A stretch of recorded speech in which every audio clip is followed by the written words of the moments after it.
तो भाई सबको राम राम। अगेन एक ये अपना अलग चैप्टर स्टार्ट हुआ है, हरियाणा इकोनॉमी। इकोनॉमिक्स वैसे ख़त्म हो गया, अभी हरियाणा इकोनॉमी अलग से चलेगी, जिसमें हरियाणा के यानी कि रूरल इकोनॉमी के बारे में बताया गया है, क्योंकि 67% पॉपुलेशन रूरल है, तो रूरल इकोनॉमी मैटर करती है।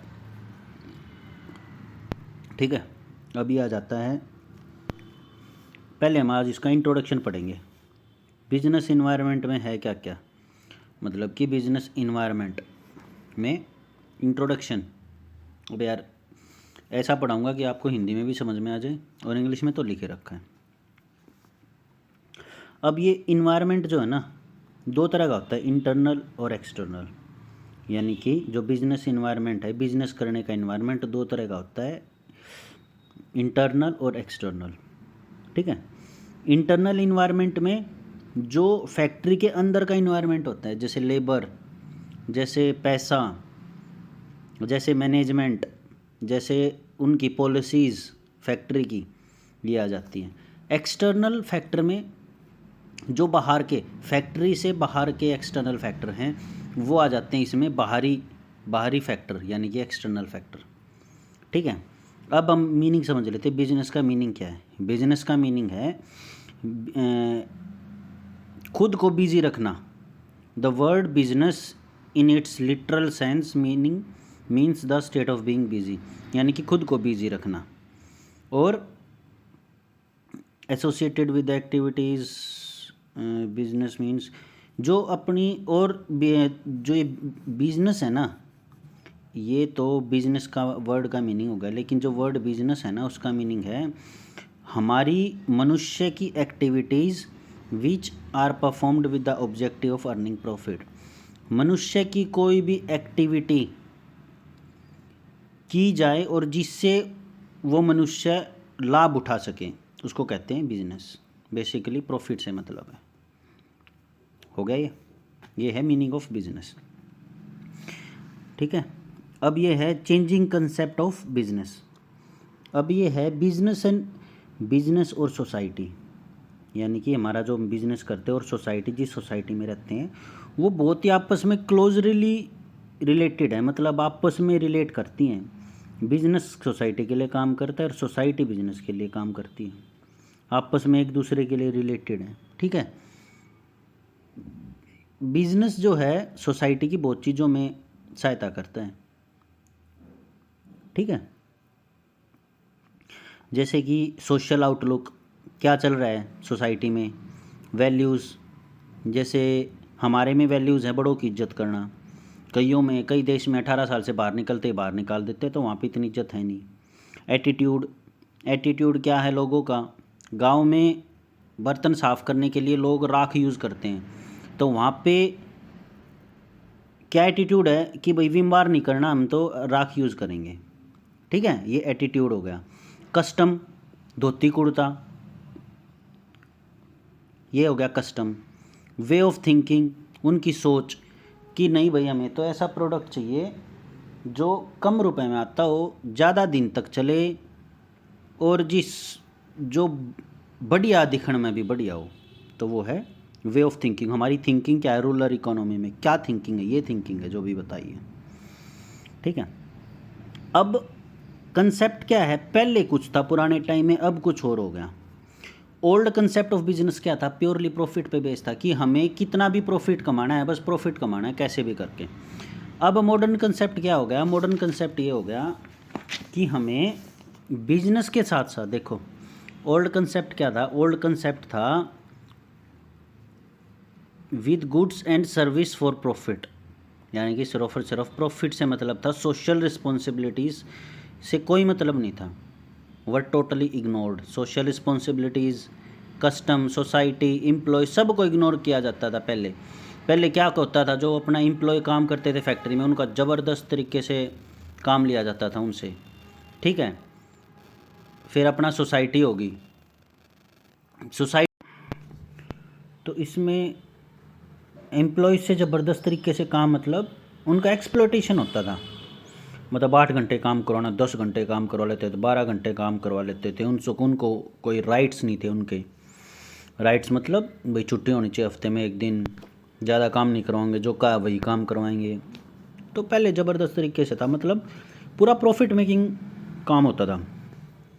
तो अब मॉडर्न टाइम में मॉडर्न कंसेप्ट ऑफ बिजनेस, इसमें क्या है, प्रॉफिट को, इनका गोल है प्रॉफिट को ज़्यादा करना, किसके थ्रू, कस्टमर सेटिस्फेक्शन, मतलब जो ग्राहक है वो सेटिस्फाई होना चाहिए कि भाई साहब सर्विस मिल रही बहुत बढ़िया, तो उसके भी आप पे ये प्रॉफिट मैक्सिमाइज करेंगे।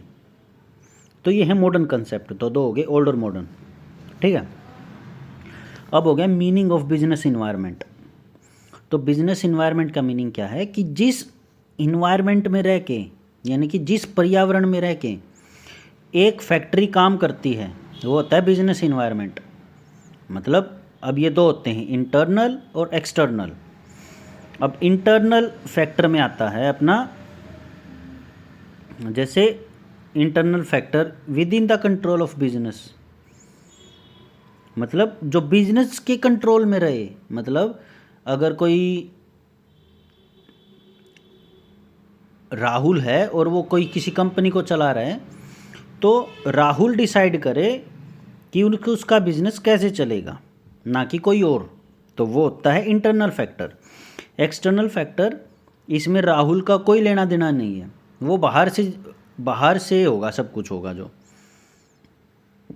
मतलब कि इन्वायरमेंटल, इकोनॉमिक इन्वायरमेंटल, सरकार कितनी सब्सिडी दे रही है, क्या क्या इन्वायरमेंट है।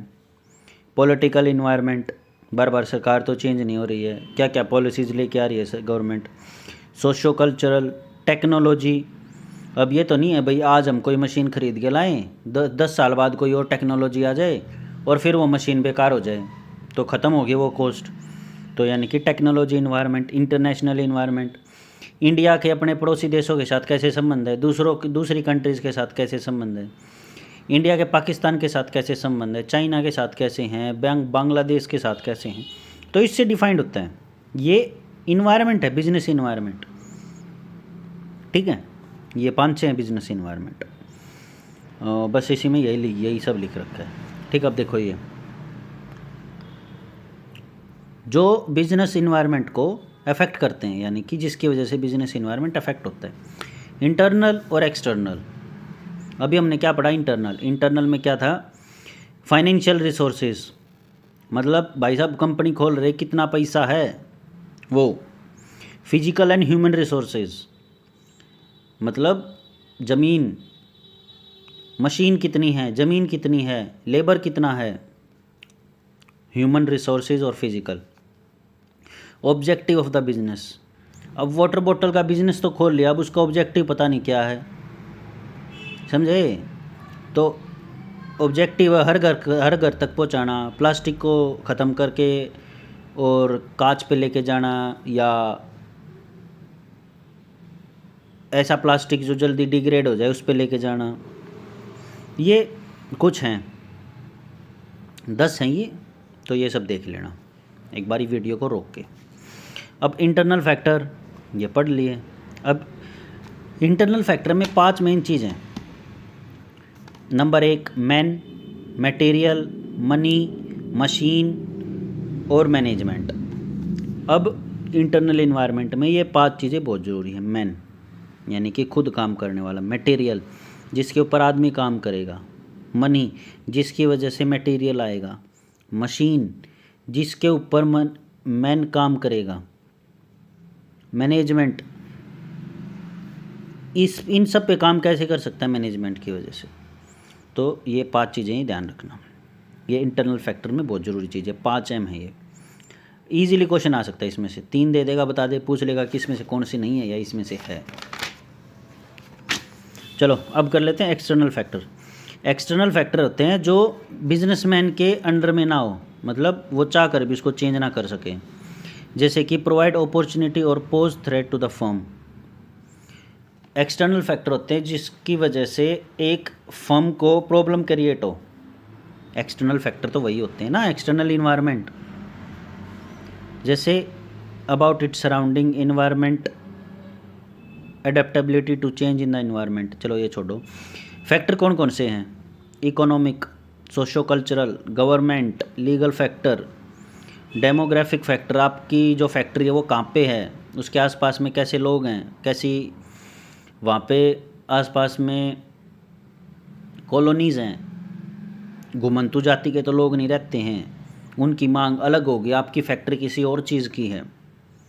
जियो फिजिकल फैक्टर, कहीं आपकी फैक्ट्री ऐसी जगह पे तो नहीं है जहाँ बहुत तेज़ हवा चलती हो, गुजरात, जहाँ बहुत तेज़ धूप हो, राजस्थान, और आपकी फैक्ट्री को चाहिए कम हवा और कम टेम्परेचर, तो ये चीज़ें बहुत खतरनाक हैं, तो यहाँ क्यों खोल ली हो। तो ये होते हैं जियो फिजिकल फैक्टर।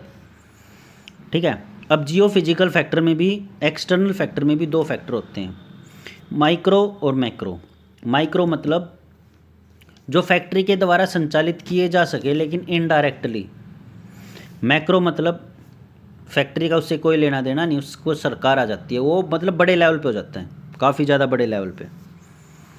ठीक है, अब माइक्रो पढ़ लेते हैं। माइक्रो मतलब छोटे से इन्वायरमेंट में फैक्ट्री का मालिक चाहे भी और ना भी चाहे तो भी काम चल जाए, लेकिन ये फैक्टर इफेक्ट करते ही करते हैं। जैसे सप्लाई, अब ये तो नहीं कह सकता ना कि सप्लाई बढ़ाओ सप्लाई बढ़ाओ, भाई साहब कोई मांगेगा तभी तो करेंगे, नहीं तो बना बना के गिर देंगे, फ़ायदा क्या होया, लॉस होगा। और इसका मेन ऑब्जेक्टिव क्या है, प्रॉफिट मेकिंग। तो सप्लाई, अब सप्लाई कैसे होगी, एक तो सोर्स हो अपना रिलायबल, जो मतलब गदागद उठा ले चीज़ां ने, एक है रिलायबल सप्लाईज मतलब जो अपना रो रिसोर्सेज हैं, जैसे कि कोई एक चीज़ ले लो, आप उन लोग कॉपी बना रहे हैं, कॉपी, यही बुक बना रहे हैं, तो बुक के लिए क्या है रॉ मटेरियल, पेज ला के देना। पेज गट्ठड़ होता है पेज का, ये बड़ा सा गट्ठड़ होता है पेज का, कितने बाई कितने का पता नहीं, तो ये इसके अंदर डल जाता है फैक्ट्री के अंदर ऐसे करके। तो रॉ मटेरियल क्या है, ये है। अब तो सप्लायर, अब हम एक सप्लायर के ऊपर तो हो नहीं सकते, क्या पता उस सप्लायर के पास प्रॉब्लम हो जाए कुछ, या वो स्ट्राइक कर दे और ना दे, बोले जी रेट बढ़ाओ। तो इसका मतलब क्या है, सप्लायर मल्टीपल होनी चाहिए, एक सप्लायर नहीं होना चाहिए, रिलायबल होना चाहिए लेकिन मल्टीपल होने चाहिए। Sorry, same as it is हमारी स्टडीज़ होती है, same as it is life होती है। एक गोल रखो लेकिन दूसरा भी रखो, एक और रखो। अब कस्टमर, भाई साहब सप्लाई तो होगी, प्रोडक्ट भी बन गया, अब कस्टमर कहाँ है पता नहीं। तो कस्टमर मतलब हमें होल सेल में देखना है, होल सेल में हमारी दुकान हम कहाँ कहाँ खोल सकते हैं। जैसे अपने A4 साइज़ पेपर आते हैं, उनकी होल सेल मार्केट मिलेगी कहीं पे, मार्केट में रोहतक में है, फ़ोटो वाली गली में। रिटेल है, होल सेल से रिटेलर के पास जाता है सामान, अपना परचून की कोने पे मिलेगी हर गली के, तो ये रिटेलर है। अब इंडस्ट्रियल कस्टमर है, गवर्नमेंट और अदर इंस्टीट्यूशन है, ये सब इसके कस्टमर हैं जो ये बता रहा हूँ। फॉरेन कस्टमर हैं, गवर्नमेंट क्या ले रही है आपकी फैक्ट्री से, जैसे नट बोल्ट की फैक्ट्री है तो उसमें एरोप्लेन में भी यूज़ होते हैं, हेलीकॉप्टर में भी यूज़ होते हैं, ट्रेन में भी यूज़ होते हैं, तो उसकी डायरेक्ट असाइनमेंट आ जाती है इंडियन रेलवे के द्वारा कि आप इतने नट बोल्ट बना दो। तो यानी कि उसके कस्टमर कौन होंगे, गवर्नमेंट और फॉरेनर भी हो सकते हैं। ठीक है, तो यही सब है। उसके बाद कस्टमर को कैसे पहचाने कि भी ये करे, लेगा या नहीं लेगा, ये हमारा कस्टमर बनेगा। एक तो उनकी इनकम ठीक ठाक होनी चाहिए। ठीक है, अब वो कस्टमर परचेज कितनी क्वांटिटी में कर रहा है, लोट के लोट उठा रहा है या 3-4 चीज़ें छूट पूट में उठा रहा है। अब जो कस्टमर है उसका टेस्ट क्या है, अब वो नट बोल्ट चाहता है 3x4 के, हम बना रहे 3x4.5 के, तो नहीं लेगा, फ़ायदा क्या। अब जो कस्टमर है उसकी एज क्या है, अब रेलवे कितनी पुरानी है उससे एज से मतलब है, फैक्ट्री कितनी पुरानी है, या फिर जैसे कोका कोला की फैक्ट्री है उसने बना दिया, अब वो किस एज के कस्टमर को टारगेट कर रहे हैं उससे मैटर करता है। बुढ़े तो पिएंगे नहीं कोका कोला, पिएंगे कितने, पिएंगे अपना 16 साल से और 40 साल तक के, तो ये टारगेट है इनका, एज ऑफ कस्टमर। ठीक है, पर्सनैलिटी और लाइफस्टाइल, ये geographical area, education level of customer, तो ये सब चीज़ें हैं। अब मार्केट इंटरमीडियरीज मतलब बिचौलिया, आपने सामान बना दिया, कस्टमर भी ढूंढ लिया, बेचोगे किसको? कौन आपकी एडवर्टाइजमेंट करेगा? ठीक है, यानी कि जो आपके बिजनेस को एक्सपेंड करने में हेल्प करे, और इसको ब्रोकर भी कह देते हैं, एजेंट्स भी कह देते हैं। Include agents and broker who help the business unit to find customer. जो कस्टमर ढूंढे कि अडानी साहब आपका कस्टमर इस गांव में है और आसपास के गांव के आपके कस्टमर बन सकते हैं। हरियाणा में ज़मीन ले लो, अनाज ने सस्ते दाम पे लियो, स्टोर कर लियो, और जब महंगे दाम पे बेचो तो हरियाणा के लोग आती है वो अनाज महंगे दाम पे बेच दियो। तो वो क्या हो गया? तो वो फिर किसने काम किया? वो एजेंट और ब्रोकर ने काम किया। उसको ये बताया कि आप यहाँ फैक्ट्री बना लो, यहाँ ये कर लो। ब्रोकर ने क्या किया? कस्टमर ढूंढा अडानी को। ठीक है, कोई भी ले सकते हो इसमें। तो ये क्या होते हैं? मिडल मैन होते हैं, मार्केटिंग एजेंसीज, फाइनेंशियल इंटरमीडियरीज, मतलब ये बिचौलिया इंटरमीडियरीज, कहीं सब वो हो जाओ। फिजिकल इंटरमीडियरीज जो अपने रोड पे घूमते हैं। आजकल कल परसों ही देखी थी 3-4 लेडीज़ विम बार ले रखी थी, विम, उसको बेच रही थी घर घर जाके। तो क्या कर रही थी? वो इनकी फिजिकल इंटरमीडियरीज हैं, एजेंट्स हैं। ठीक है, आसपास में देखना, ये सारी चीज़ें आसपास में मिल जाएगी, कोई इतना तोब नहीं है ये इकोनॉमिक्स। फिर होता कॉम्पिटिटर्स। अब हमने लगा तो लिया, अब हमारे कॉम्पिटिटर कौन कौन है ये भी ध्यान रखना है। ये चल क्या रहा है, ये जो चीज़ें हमने करवाई हैं चल क्या रहा है? ये मैक्रो इन्वायरमेंट, माइक्रो इन्वायरमेंट और माइक्रो इन्वायरमेंट, छोटे खेल चल रहा है ये। मतलब जो अपना मालिक है वो इन चीज़ों को इनडायरेक्टली कंट्रोल कर सकता है। इंटरनल भी नहीं है, ये एक्सटर्नल इन्वायरमेंट में आते। तो ये एक्सटर्नल इन्वायरमेंट चल रहे हैं माइक्रो इन्वायरमेंट में, मतलब छोटे इन्वायरमेंट में। ठीक है, फिर पब्लिक आ जाती है। पब्लिक क्या है? अपना ये है एक्चुअल और potential interest in the business. अब कोई ऐसी चीज़ अखबार बना दो तो उसका पब्लिक का इंटरेस्ट आएगा अगर अच्छी न्यूज़ दोगे तो। ठीक है, तो अब ये मीडिया पब्लिक होगी। मीडिया पब्लिक क्या है? न्यूज़पेपर, अपना मैगज़ीन, जर्नल, तो ये सब चीज़ें होंगी। ये सब आपकी माइक्रो इन्वायरमेंट है। ये भी छोटे इन्वायरमेंट में आता है, जिसकी वजह से आपका इम्पैक्ट होगा बिजनेस, या तो बढ़ेगा या घटेगा। अब जो एडवर्टाइजमेंट देखते हो न्यूज़पेपर में, तो वो भी मीडिया पब्लिक है। लोकल पब्लिक, अपने आस पड़ोस वाले लोग, इन्वायरमेंट। अब आ जाती है मैक्रो इन्वायरमेंट। मैक्रो इन्वायरमेंट बड़े लेवल पे, मतलब कि जो कंट्रोल नहीं हो सकती, uncontrollable in comparison to the micro forces of environment. अब जो दूसरी पहली वाली थी ना माइक्रो इन्वायरमेंट, वो तो कंट्रोल हो सकती है, लेकिन मैक्रो इन्वायरमेंट बिजनेसमैन के द्वारा कंट्रोल नहीं हो सकती। ठीक है, अब इसमें क्या क्या है? यही होगा economic environment, political environment, socio cultural environment, technical environment, natural environment, ये सब चीज़ें ही हैं। ठीक है, अब आ गया अपना ये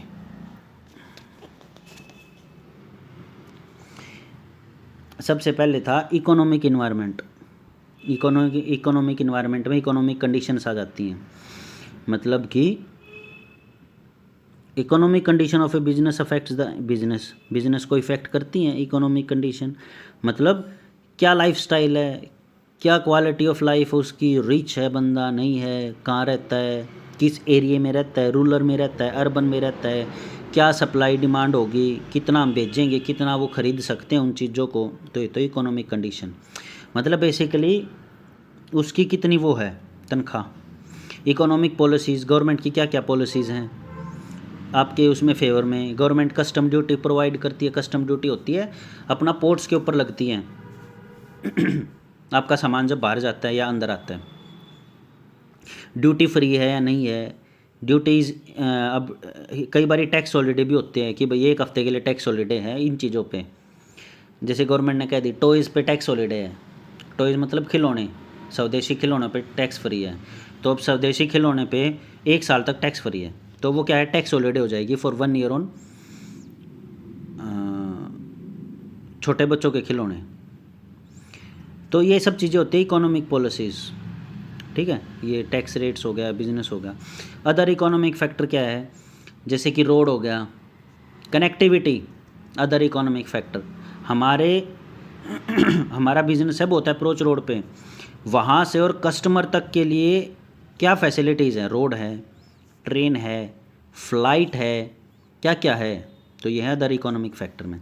फिर आ जाता है अपना पॉलिटिकल फैक्टर। पॉलिटिकल फैक्टर क्या है, स्टेबल और डायनेमिक पॉलिटिकल इन्वायरमेंट है, मतलब बार बार सरकार तो चेंज नहीं हो रही, पॉलिसीज़ तो चेंज नहीं हो रही, आज एक पॉलिसी है कल और पॉलिसी आ जाएगी। पॉलिसी छोटे टर्म के लिए है, लॉन्ग टर्म के लिए है। जैसे अब ये इलेक्ट्रिक व्हीकल की है तो ये लॉन्ग टर्म के लिए, तो इसमें बिजनेसमैन को फ़ायदा होगा ही होगा, लॉन्ग टर्म के लिए जाएंगे तो।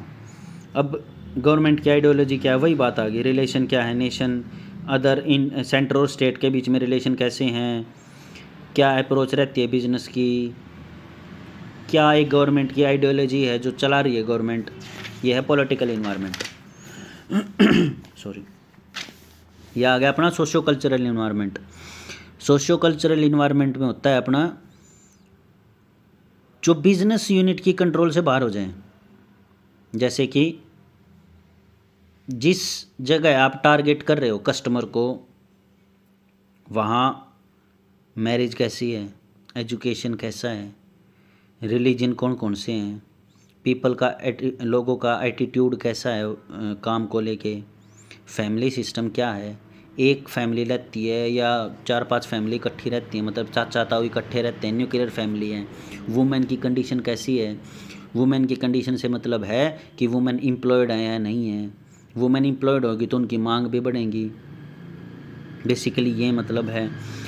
अब फैमिली सिस्टम कैसा है, रिलीजन कैसा है, रिलीजन मतलब कि जैसे जैन धर्म में मान लो, जैन धर्म में पशुओं को मारना नहीं मारा जाता, तो वहाँ पे पशु की बिक्री नहीं होगी, चिकन की बिक्री नहीं होगी, तो वहाँ टारगेट नहीं हो सकता, वहाँ लेदर की बिक्री नहीं होगी, ठीक है। वहाँ पे जैन लोग सिगरेट भी नहीं पीते तो वो सिगरेट की भी नहीं होगी, ये क्या कहते हैं, शराब भी नहीं पीते, वाइन वगैरह, तो वाइन भी नहीं बना सकते, ना वाइन वहाँ बेच सकते। तो ये एक रिलीजन से मतलब हो गया कि रिलीजन, ऐसे ही बुद्ध, ऐसे ही हिंदू है, ठीक है। अब हिंदू गाय का नहीं खाता मीट, तो वो वहाँ पे गाय की मीट की बिक्री नहीं होगी। मुसलमान खाता है तो वहाँ पे होगी, क्रिश्चियन खाता है तो वहाँ पे भी होगी। तो ये अलग अलग हैं, रिलीजन के बेस पे अलग अलग है। अब टेक्नोलॉजिकल इन्वायरमेंट, आज हमने एक मशीन खरीदी, कल उस मशीन का फिर तो कुछ नहीं हो जाएगा, 5 साल बाद चेंज तो नहीं हो जाएगी टेक्नोलॉजी। अब एआई तो नहीं आ गई, एआई से हमारी मशीन ख़राब तो नहीं हो जाएगी।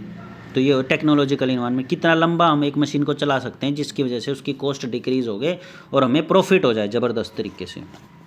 अब नेचुरल और फिजिकल इन्वायरमेंट, नेचुरल और फिजिकल इन्वायरमेंट है, हमारी फैक्ट्री किस एरिए में है, पीछे बताया था ना, टेम्परेचर बहुत ज़्यादा है, राजस्थान में तो नहीं हमारी फैक्ट्री, जैसलमेर की साइड, वहाँ पे अपने नेचुरल रिसोर्सेज कितने हैं, मतलब कि ये जैसे पत्थर बनाने के लिए पहाड़ों की ज़रूरत होती है, पहाड़ से काट के और फिर मार्बल पत्थर निकाला जाता है, तो वहाँ से एक्सपोर्ट होकर दुकानों पे आता है होलसेल में, फिर वहाँ से रिटेलर के पास आ जाता है, वहाँ से कस्टमर के पास आता है। तो भाई पहाड़ों के पास कौन कौन कटाई कर रहा है, अब कितनी रिवर्स हैं, पानी सप्लाई करने के लिए पानी होना तो चाहिए, तो आपके पानी की जो फैक्ट्री है वो कहाँ पे है, रेनफॉल कितनी होती है, इन्वायरमेंटल पोल्यूशन कितना है, तो ये सारी चीज़ें मिलके इन्वायरमेंटल फिजिकल इन्वायरमेंट बनाती है। डेमोग्राफिक इन्वायरमेंट होता है आपका पॉपुलेशन, डेमोग्राफिक मतलब population, study of feature of population, population का साइज़ कितना है, कहीं हम बना दे 100 लोगों के लिए और पॉपुलेशन में 80 लोग, तो 20 जो हमने एक्स्ट्रा चीज़ बना दी उसका क्या होगा। ग्रोथ रेट क्या है, किस एज के कितने बंदे रहते हैं, जैसे इंडिया में यूथ रहता है तो इंडस्ट्रीज़ के लिए फ़ायदेमंद है, और इसीलिए इंडस्ट्रीज़ इंडिया की तरफ भाग रही हैं, एप्पल ने भी अपना शोरूम खोल दिए, यही रीज़न है, ठीक है। अब उस पॉपुलेशन का टेस्ट कैसा है, अर्बन है, रूरल है तो कितने % रूरल है, अर्बन है तो कितने % हैं, क्या वो खाते हैं दिन में, क्या नहीं खाते, तो वो सारी चीज़ें हो जाती है डेमोग्राफिक इन्वायरमेंट में। ये इफ़ेक्ट बता रहा हूँ क्या क्या इफ़ेक्ट करते हैं। इंटरनेशनल इन्वायरमेंट, इंडिया के बाहर की कंट्रीज़ के साथ कैसे इन्वायरमेंट है, WHO इंडिया के बारे में क्या सोचता है, रैंकिंग में इंडिया का क्या स्थान है। ठीक है, अभी जैसे एक में अपनी रैंकिंग आई है 129, हाँ 129 आई है, और अपना इसमें भी हम पीछे की तरफ जा रहे हैं, क्या नाम है, न्यूज़ में। तो उससे इफ़ेक्ट पड़ता है इंटरनेशनल इन्वायरमेंट पे। अब जैसे सिंगापुर, फ्रांस ने या यूरोपियन यूनियन EU ने हमारी सेटलमेंट 7 सेटलमेंट कंपनीज बैन कर दी। सेटलमेंट मतलब एक कंपनी है और एक दूसरी कंपनी, उनके बीच में कुछ तोड़म फोड़ हो गया, तो एक तीसरी कंपनी आएगी, वो कहेगी भाई हम 10% ले लेंगे, हम आपके बीच में सेटलमेंट करवा देंगे और दोनों के बीच का रास्ता निकाल देंगे। तो ये 7 फैक्ट्री यहाँ पे बंद कर दी। तो इससे क्या होगा, इंडिया को नुकसान हो गया। ठीक है, मतलब इन्वायरमेंट जो वहाँ बन रहा था इन फैक्ट्रीज़ के लिए वो कम हो गया। इस चीज़ में सेटलमेंट में कौन सबसे आगे, सिंगापुर। अच्छा, कंपोनेंट ऑफ बिजनेस इन्वायरमेंट ये देख लेना, economic, political, socio cultural, natural, technological, demographic, international. तो ये सारी पढ़ा दी, यहीं पे एक बारी वीडियो रोक के और ये देख सकते हो, लो। ठीक है, अब आ जाते हैं अपनी कैरेक्टरिस्टिक्स। कैरेक्टरिस्टिक्स क्या है, ये डायनेमिक है, ये तो छोड़ो, इसको कुछ नहीं है इसमें, तो चलो करवाई देता हूँ। कॉम्प्लेक्स इन नेचर, मतलब कि environment is a combination of many factor like political. एक जो इन्वायरमेंट है ना, इन्वायरमेंट बहुत चीज़ों से मिल के बना है। पॉलिटिकल, इकोनॉमिक, लीगल, सोशल जो हमारा है, कल्चरल क्या क्या है, टेक्नोलॉजी कितनी है, और ये सारी चीज़ों से मिल के बना है। तो इन सारी चीज़ों का इन्फ्लुएंस पड़ता है बिजनेस के ऊपर। That they exercise on business can not be recognise independently, इनके बिना बिजनेस नहीं हो सकता। Dynamic, environment is a mixture of many factors and there are constant change in some of them. ये छोड़ो, it is only because of these changes in the factor of environment that make environment dynamic. बहुत चीज़ों के ऊपर हमारा जो business है वो डिपेंड करता है, ये यही बता रहा है ये पैराग्राफ। बहुत चीज़ों के ऊपर हमारा बिज़नेस डिपेंड करता है, और वो फैक्टर बहुत सारे हैं, जैसे कि इन्वायरमेंटल डायनेमिक हो गया, फैक्टर चेंज विद, और जो फैक्टर हैं वो टाइम के साथ चेंज होते रहते हैं। जैसे 10 साल पहले कुछ और था, 10 साल बाद कुछ और होगा, और आज कुछ और है। तो प्लान और पॉलिसीज़ ऑफ बिजनेस की पॉलिसीज़ हर 5-6 साल में चेंज होती रहती है कि भाई अब हमारी पॉलिसी ये है, अब हमारी पॉलिसी है, अब हम इसको टारगेट कर रहे हैं। ठीक है, business environment affect different firm differently. तो जैसे कि एक चाय की टपरी है, वो उसका अलग इन्वायरमेंट होगा, तो उसके लिए पॉलिसी अलग बनेगी उस फैक्ट्री वाले की।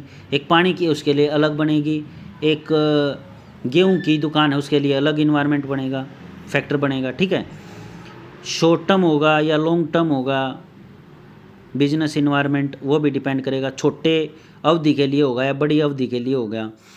अनलिमिटेड इफेक्ट हैं एक्सटर्नल इन्वायरमेंट फैक्टर के लिए। कई बारी क्या है, ये अनकंट्रोलेबल हो जाते हैं। जैसे एक्सटर्नल फैक्टर अनकंट्रोलेबल हैं, जो भी पढ़ाए थे 7, वो अनकंट्रोलेबल हैं। जो भी ये वाले बताए थे, ये सारे अनकंट्रोलेबल हैं। ठीक है, factor has very deep effect in business, some of the effect of so deep that, ये सब चीज़ें बकवास है। ठीक है, अनसर्टेन है, कुछ नहीं पता कल क्या हो जाए। अब जैसे कोविड आ गया, सारी फैक्ट्री ठप, लोग बाहर निकाल दिए फैक्ट्री से, और लोगों के पास पैसा नहीं, खर्चने के लिए पैसा नहीं, लोग बीमार हो रहे हैं, और ये इनके पास पैसा नहीं है। सो देखो अनसर्टेन है बहुत ज़्यादा, कल को कुछ भी हो सकता है। इंडिपेंडेंट कंपोनेंट्स हैं, जैसे कि सोशल इन्वायरमेंट है, is also affected by it, और इंडिपेंडेंट हो जो। बहुत सारे बिजनेस इन्वायरमेंट के फैक्टर हैं जो आपस में इंडिपेंडेंट होते हैं, कि एक दूसरे के ऊपर डिपेंड करते हैं और नहीं भी डिपेंड करते हैं, कोई ज़रूरी नहीं है। इंटरनल और एक्सटर्नल इन्वायरमेंट है, जो अभी बताया था, इंटरनल और एक्सटर्नल। एक्सटर्नल में 2 होती हैं, माइक्रो और मैक्रो, अभी बताया था। ठीक है, relation between business and environment क्या है? बिजनेस एंड इन्वायरमेंट जो आपस में क्लोजली रिलेटेड हैं। क्यों है क्लोजली रिलेटेड? क्योंकि सारे के सारे बिजनेस जो होते हैं वो इन्वायरमेंट के अकॉर्डिंग होते हैं। कई बारी चैलेंजेस भी आ जाते हैं, कई बारी इन्वायरमेंट उनके फेवर में होता है, तो सारे बिजनेस इन्वायरमेंट के अकॉर्डिंग ही चलते हैं। ठीक है, अब ये आ गया म्यूचुअली रिलेटेड हो गया इन्वायरमेंट, छोड़ो इसको भी छोड़ो। Significance need of a business environment. अब ये बता रहा है कि ज़रूरत क्यों हमें बिजनेस इन्वायरमेंट की? तो अभी तक हमने वैसे ही पढ़ा था क्या? ताकि हमारा बिजनेस अच्छा चल जाए, पॉलिसीज़ अच्छी बन जाएं, रिसोर्सेज हमारे पास अच्छे हों। ये सब चीज़ें यही दे रखी हैं। देखो, टू एनालाइज कंपिटिटर स्ट्रेटजीज, जो दूसरे हमारे कंपिटिटर हैं। अब जुलाई 1991 में हमारे पास एलपीजी आ गया था। लिबरलाइजेशन, प्राइवेटाइजेशन, ग्लोबलाइजेशन, तो उसमें क्या हुआ? बहुत सारी फैक्ट्रीज आ गई। तो एक चीज़ के लिए एक तो रही नहीं, तो बहुत सारी आ गई, तो उससे क्या हुआ? आपस में कंपटीशन हो गया। अब जो बिजनेस का इन्वायरमेंट है वो हमारा डायनामिक है या इनोवेटिव है, ये भी देखना है। Input of the decision making कैसी हमारे इन्वायरमेंट में, स्ट्रेंथ क्या है बिजनेस की, वीकनेस क्या है बिजनेस की, अपॉर्चुनिटीज़ क्या क्या हैं अवेलेबल हमारे आसपास में, थ्रेट क्या हमारे बिजनेस के लिए, गवर्नमेंट पॉलिसीज़ थ्रेट हैं या पॉपुलेशन थ्रेट है, क्या थ्रेट है हमारे बिजनेस के लिए। जैसे पतंजलि के लिए थ्रेट था दूसरे प्रोडक्ट, उसने देशभक्ति का सहारा लेके दूसरे सारे प्रोडक्ट कर दिए और कहा देसी अपनाओ, चाहे देसी महंगे हों लेकिन अपनाओ, चाहे वो उनमें 100 तरह की मिलावट हो लेकिन अपनाओ। क्यों? उसने एक वो जोड़ दिया कि आप तो विदेशी अपना रहे हो, आप तो देशद्रोही हो। ये तोड़ दिया, ये जोड़ दिया, तो उससे क्या हुआ? लोग इसकी तरफ आकर्षित हो गए, पतंजलि की तरफ। इन्वायरमेंट, इंटरनल इन्वायरमेंट अच्छी तरह से कैसे पहचानो, अंडरस्टैंड करो मार्केट कंडीशन क्या क्या है, मार्केट हमारे फेवर में है नहीं है, क्या क्या है market conditions. Technology advancement, technology को साथ लेके चलो, कि ये नहीं है कि भाई आप तो पीछे रह गए, टेक्नोलॉजी आगे भागे, नहीं, टेक्नोलॉजी के साथ चलो, हर उसमें टेक्नोलॉजी के साथ चलो। आज मैं आपको पढ़ा रहा हूँ इसके थ्रू, तो ये भी टेक्नोलॉजी के साथ लेके चल रहा हूँ। Understand environmental event and impact in the business. International event, जैसे कि यूएनओ की मीटिंग हुई, उन्होंने कहा कि भी प्लास्टिक को करो बंद, तो जो प्लास्टिक की थैलियाँ डायरेक्टली इम्पैक्ट हो गया ना, तो इंटरनेशनल इवेंट का क्या इम्पैक्ट पड़ता है आपके बिजनेस के ऊपर, कितना लॉन्ग टर्म में आपका बिजनेस, वो भी देखना होता है। इकोनॉमिक पॉलिसीज़ क्या है गवर्नमेंट की, भाई आपको सब्सिडी दे रही है नहीं दे रही है, पीछे पड़ा था, अपना टैक्स फ्री कर रही है, दिन का कस्टम ड्यूटी कम ले रही है, एक्साइज ड्यूटी कम ले रही है, ठीक है। अब पॉलिटिकल सिचुएशन क्या है, बार बार चेंज तो नहीं हो रही है, इफ़ेक्ट क्या है पॉलिटिकल सिचुएशन चेंज होने पे हमारे बिजनेस के ऊपर। अब ये impact on socio cultural factor है, जैसे फैमिली साइज़ कितना है, अपना जो डेमोग्राफिक है, मतलब जो अपनी पूरी की पूरी डेमोग्राफी है जहाँ अपनी पॉपुलेशन रहती है वो कितनी है, क्या पढ़ती है, किस कास्ट की है, कैसी रहती है, रूरल में रहती है, अर्बन में रहती है, तो ये सारी चीज़ें होती है सोशो कल्चरल फैक्टर, ठीक है।